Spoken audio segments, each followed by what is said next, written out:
सर्वसामान्यांच्या हक्काचा आवाज जागर जनस्थान। मसाजोगचे सरपंच संतोष देशमुख यांच्या मारेकरांना फाशीची शिक्षा द्यावी, तसेच कांद्यावरील निर्यात शुल्क ताबडतोब शून्य करावे, शेतकऱ्यांची कर्जमाफी यासारख्या विविध भौतिक व सामाजिक प्रश्नांवर सरकारचं लक्ष वेधण्यासाठी शिवसेना युवा सेना महिला आघाडी सर्व मिळून तहसील कार्यालय येथे धरणे आंदोलन करण्यात आले। या प्रसंगी तात्काळ कार्यवाहीसाठी निवेदन देखील देण्यात आले। या आंदोलनाप्रसंगी शिवसेना सर्व शाखांचे पदाधिकारी मोठ्या संख्येने उपस्थित होते।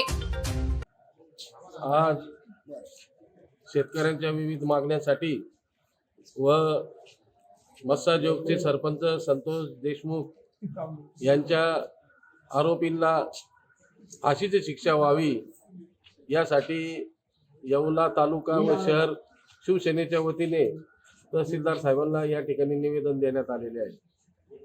या सरकारने त्यांच्या जाहीरनाम्यात सांगितलं होतं की शेतकऱ्यांना आम्ही कर्जमाफी करू, पण निवडून येऊन आता 6 महिने उलटले तरी ते कर्जमाफी काही होत नाही।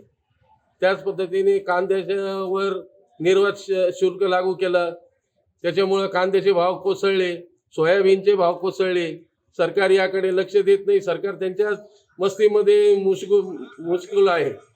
या सर्व मागण्यांसाठी आज आम्ही या ठिकाणी निवेदन दिले आहे आणि या मागण्या जर मान्य नाही झाल्या तर याच्यापुढे आम्ही शिवसेना स्टाईलने रस्त्यावर उतरू व तीव्र आंदोलन छेडू, एवढे या ठिकाणी मी आवाहन। संतोषजी देशमुख यांची हत्या होऊन जवळजवळ 3 महिने उलटले तरी एक आरोपी आणि त्याच्यात पूर्णपणे वरद हस्ता असणारे धनंजय मुंडे यांनाही अजून आरोपी केलेलं नाही आहे।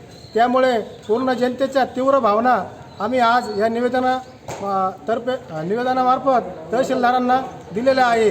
आमच्या मागण्या जर मान्य नाही झाल्या तर शिवसेनेच्या वतीने आम्ही तीव्र आंदोलन करणार आहोत।